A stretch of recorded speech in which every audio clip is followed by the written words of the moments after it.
back by popular demand, a video in which I look at book covers of the past and laugh at them. Hello and welcome to Spinster's Library. I'm Claudia and today we are looking at a few decades worth of Wuthering Heights book covers that have certainly made some design choices that might baffle the 21st century reader. It's no secret that I'm not a fan of Wuthering Heights. I've read the book twice. I barely remember any of the plots. In compiling these book covers, I found that they broadly fit into three categories. They're either images of weather, as you can guess from the title, mostly wind and rain and storms and lightning. Or they're pictures of sad women, or weirdly, flowers. Those seem to be the three categories that most of these covers fit into, although sometimes there is even crossovers. We're going through these in chronological order. So we're starting with an edition from 1943, and this is an absolute banger. Look at this one. This is a 1943 Random House edition, which was illustrated by Fritz Eichenberg. I have been salivating over this book cover.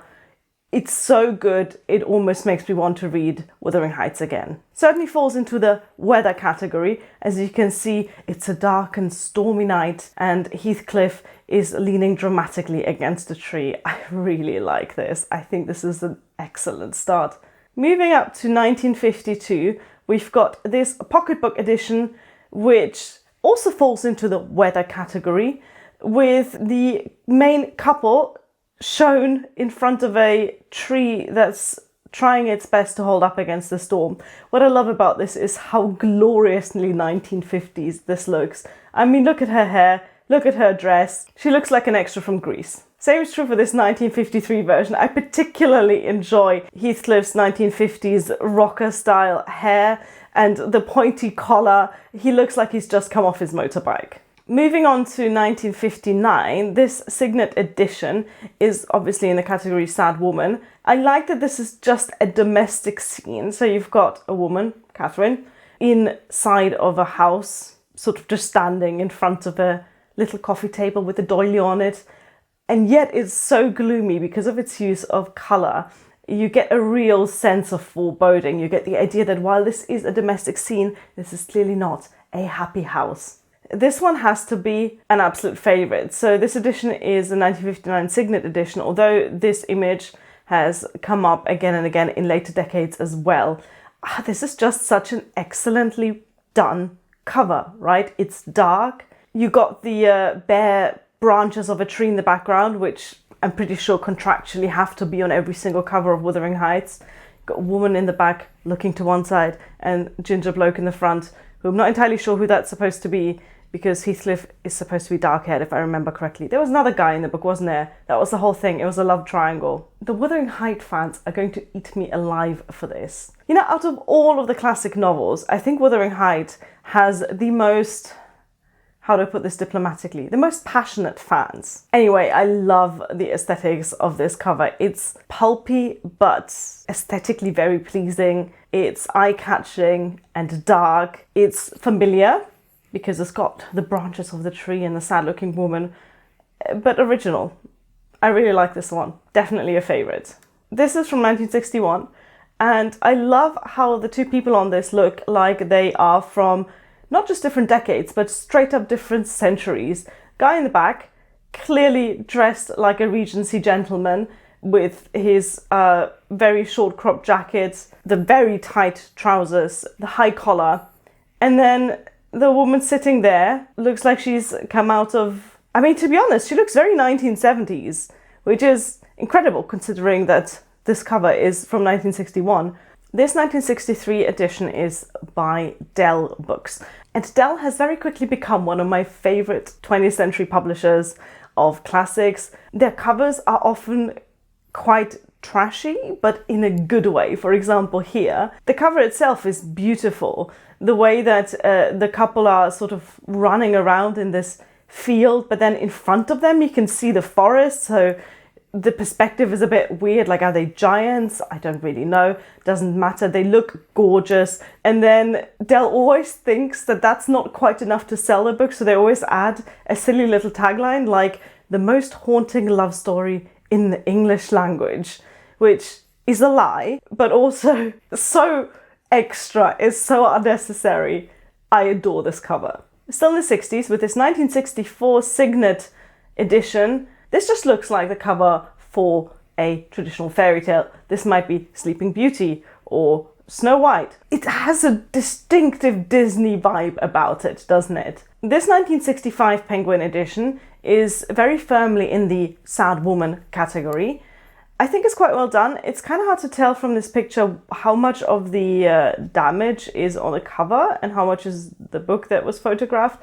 I think those cracks you can see are probably part of the cover design. I think it's a nice bit of visual interest. Certainly one of Penguin's better offerings. I have to say, I don't generally care for their cover design as a whole. This 1967 Laurel edition is so goofy. Just look at their little faces. Look at the house in the background that's nearly blown over by the wind. I give it another 3 seconds and it's going to collapse on them. I mean, what can I say? It's an artistic choice. It's an artistic choice I find hilarious, but it certainly stands out. And orange, a colour that's not used often on Wuthering Heights covers, as you'll see. This Scholastic edition from 1967 is kind of basic. It's just a sort of scribbled drawing of weather, and that's it. One of my favorite things about looking at vintage book covers is seeing how much they are of their time. You look at this edition from 1968 and you can tell it's from 1968. Catherine has a Peter Pan collar and a beehive and black eyeliner. The swinging 60s are here and they want their gothic romance back. I kind of like this 1970 edition. It definitely doesn't evoke Victorian literature. This, if anything, looks like a sort of jazz age novel. If you look at the hair, if you look at the font, it's kind of giving Art Deco. But I think there is something striking about the white background, or presumably what was at one point a white background before the decades yellowed it, with this really dark, low contrast image in the middle. This is from 1972, and once again you can tell it's from 1972. They kind of tried with an old-timey hairstyle for Catherine, although it's very much giving Scarlett O'Hara more than anything else. But Heathcliff just straight up looks like he's an ABBA. Let's move on to the next one. This one is from 1986. I know I said I don't like Wuthering Heights, but this cover does not do the book justice. This edition of 1990 has all the things I love about a trashy vintage book cover. It has a tagline, a love more hurtful than torture, a passion more potent than death. It has a dramatic scene. Yeah, no sad woman on this cover, no weather. Well, there's a bit of weather because the curtains are fluttering, but we have the ghost of Catherine. We've got the candles blowing out. We've got the windswept hair. We've got the 2-for-$1 Walmart price sticker. Every little detail of this book cover is absolute perfection. Unlike this 1990 Norton cover, which decided to go for the weather category in a rather strange way, because what they seem to have done is taken a picture of a palm tree and then put a blue filter over it. We move on to 1991. This very beautifully combines the category of weather with a category of sad woman. There you go, Sad Woman in the Rain, the quintessential Wuthering Heights cover right there. This is from 1992, and I picked this out because it's a very interesting choice in that it's just a sort of pattern. It just looks like some wallpaper, very pretty wallpaper, but it says nothing at all about the book. It just gives a general idea of classic. This could be anything. This could be Great Expectation. This could be Romeo and Juliet. You just wouldn't know. It's just generic classic. They put no effort at all into this. Quite unlike the next Technicolor extravaganza from 1992, I kind of like this. Again, it's very of its time, but as a stylistic choice, I actually think this looks kind of cool. And maybe that's because as a child of the 90s, this is my idea of cool. Here, just a reminder of why Penguin book covers are dull and uninspired. Here, what we seem to have is an image of a man in the dark, probably drunk off his head, talking to his own hand. This next cover is our first entry from Wordsworth Classics, Who doesn't love a Wordsworth classic and their hilariously bad book cover choices? In this case, they seem to have accidentally slapped the title Wuthering Heights on the cover for a Thomas Hardy novel. This 1996 edition is bad, and I feel like I don't have to further explain that. So I'm just going to give you a moment to appreciate just how bad this cover is. Another Penguin Classics reminder of why their covers are boring and uninspired. Here we just have some weather. We don't even have a house or a woman or a tree to break up the weather. It's just weather. It's certainly wuthering. This 2000 Modern Classics I think is actually really good. It's a variation on the themes of sad woman and weather, but because of the way that the objects in this are placed, we've got the woman coming in from the side, her hair sweeping into her face because of the weather, and we have a gloomy looking pale-faced man halfway into the background, and then really far in the background we've got a house. I think it's interesting, and putting the title and author inside of the raindrop is cute. I like this one. It also strikes a balance between classic and modern. A lot of the time, especially in this century, classics publishers try and put really modern covers on their classics to sell them to a new, younger audience who might pick this up and not realize that it's a book from the mid-19th century. But this cover has a modern design in its art style, but it's very obviously a classic. You can tell by the way people are dressed. And I think that's kind of cool. That's a good balance to strike, and they managed with this one. This is incredible. This is from 2001. It's the Scholastic edition. This is incredible because it manages to both look like a book you're forced to read in school and a book you wouldn't want to be caught dead reading it. I imagine a whole generation of Americans reading this, like on the school bus, trying to hide the cover so that they wouldn't get bullied all the way to school for it. Now, I got all of these covers from Goodreads, and I've got all the information about them, the year and the publisher, from there as well. Goodreads is trying to convince me that this Scholastic edition is also from 2001, but I would bet my own copy of Wuthering Heights, which admittedly is not a very high price to pay, but I would bet that this edition was in fact published post-Twilight. If this cover is not directly influenced by Twilight, I will be very much surprised. The image of the rose, the black and red, the font, this is a post-Stephenie Meyer designed cover, and you cannot convince me that this was done in 2001. If any of you have this edition in paper, would you mind having a little look on the inside cover and telling me when this was printed? Because if this is actually from 2001, then whoever made this cover is an actual time traveler. Just to break it up a bit, here is a sad woman from 2003. Friends, let me tell you, I lost my mind when I saw this. This 2003 edition was published by MTV, the TV channel. It is in fact the inspiration for the MTV original film, a modern adaptation of Wuthering Heights. I have to get my hands on this. I cannot go through this life without having seen the 2003 MTV adaptation of Wuthering Heights. Here's some more weather, also from 2003. Here we have another iteration of a Penguin classic. This one's slightly more original. It's a bit sexy. We get a flash of collarbone here. I like how the tagline tries to convince you that this is pornography by saying passion and romance written like they ought to be. I disagree. This Oxford World Classic shows us some weather for a change. And this in 2009 Wilder edition shows us a sad woman.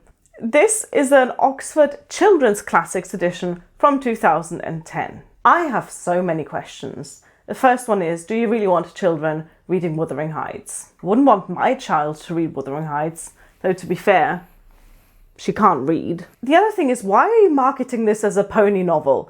I read many pony novels during my own childhood. I think if I'd picked this up and expected a fun adventure, girls galloping around in the countryside on white horses, and then gotten Wuthering Heights instead, I think I'd still be traumatized.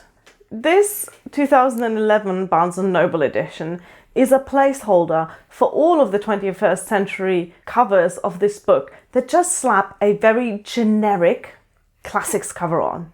Yeah, you've got some weather, if you want to be specific. You've got some twigs floating in the breeze, but it tells you absolutely nothing about the book. All this does is tell the reader that this is a classic. That's it. It's a classic. Signet Classic, bucking the trend by having a sad man on the cover for a change. This is from 2011. In 2014, Simon & Schuster decided to go for some weather. Interesting. So original. We have a sad woman cover from Oxford World Classics in 2020. She looks like she's been dead for a while, which I guess is also accurate to the book. This 2022 Signature Classic tries to make classics look like contemporary novels. In that, I guess it achieved its goal. It's an eye-catching cover. I don't mind it, actually. I was going to slag this off, but actually I think it's fine. It's gloomy, it's atmospheric. It's not the worst. Just for fun, I've also compiled some international covers from throughout the decades. I always enjoy seeing how specific classics are sold in translation because you can tell that they are just marketed at different readers. So let's start with this Arabic version from 2011. This one has a motif that we haven't seen so much in the English language editions, but we'll see a lot in the international ones, and that is the flower. This definitely looks like a much cooler fantasy novel than what Wuthering Heights turned out to be. This Bengali edition from 1989, I actually kind of like. It strikes a balance of being gloomy and atmospheric and dark. It's got the romance aspect on it as well. It's also massively a product of its time with this glorious display of 1980s hair. This Chinese edition from 2015 strikes that balance I was talking about earlier of showing you that this is a classic. You can tell by the silhouettes of the people that we see on there. You can tell that these are supposed to be Victorians, but it's kept very subdued in its two-tone cover. It's got a bit of letter art there. It works. It tells the reader this is a classic, but it's one of the cool ones, which again, I would disagree with. Minerva, stop it. Come here, you will get your food once I'm done with this video. You're only delaying your own lunch, and mine, but you don't care about that. Here we have a Croatian edition from 1980. I have no idea who this guy is, presumably from some adaptation or other. This Czech edition supposedly is from 2009, although I would just as easily believe that this is from like 1949. Here we have yet another edition that puts flowers on the cover and calls it a day. This is a Dutch edition from 2017, and I think it's really mis-selling the book. Nothing about this screams Wuthering Heights at all. But once again, what makes a good wallpaper isn't necessarily what makes a good book cover. This is a French edition from 2009, and I love it. I mean, it's weather, in this case fog, but it's certainly creepy enough. German book covers as a whole are bad. I don't know why. I don't know if this is what the German market goes for. In this case, we have a classic sad woman cover, and it's so uninspired. This one's from 1975, but as we'll see, it doesn't improve in the course of the next decades. Like this one, for example. This is a German cover from 2010. It has an enormous flower on the cover. I guess at least it's going for that gloomy feeling, but once again, makes it look like a fantasy novel. This German cover from 2016 has a man on the cover who looks like I did when I finished Wuthering Heights. We get to the Italian covers, and I'm a little bit biased. I absolutely love Italian classics covers because they are so extra. They're always glamorous, they're always gorgeous, and they always completely miss the mark. This one, I think it's just really pretty. It's not really telling you anything about the book. I just think this is nice to look at. I would have this on my shelf. Not to read, obviously, just to look at. This Italian version is from 2011. It's quintessential Italian book cover in that it looks like it's taken from a wedding dress magazine. This Italian cover is from 2014. Did the cover designer get the brief Regency rom-com? Because that's the vibe I'm getting from this. I expect more than one reader will have been disappointed picking this book up. Certainly it doesn't look like Wuthering Heights. Here we have a Polish cover from 2009. We see two people who are watching a plane crash. It's very tragic. This Polish edition from 2016 is really different. I'm not sure if I like it, but it's certainly striking. It's a woman, which, obviously is a motif we've seen a lot, but she's walking away. Her cloak is fluttering in the wind because of the weather. Certainly a very wuthering cover. What on earth is wrong with these two from this Portuguese cover from 1955? They look like they're just leaving their own wedding on the way to get a divorce. This is a Russian cover from 2016. It's trying too much. It's got a guy. In his head, there's a house with some weather, and below is a woman walking up to the house. I see what you're trying to do, but it didn't work. This Serbian cover from 2008 looks like it's made up of three completely unconnected pictures that have been stuck to a pinboard. Why? This is a Spanish edition from 1972. Once again, love how gloriously 1970s that is. Look at the dress, look at the hair. In terms of motifs, we have the old favorite combination of woman plus weather. Another Spanish edition, this one's from 2003. I've got to say, this one's really good.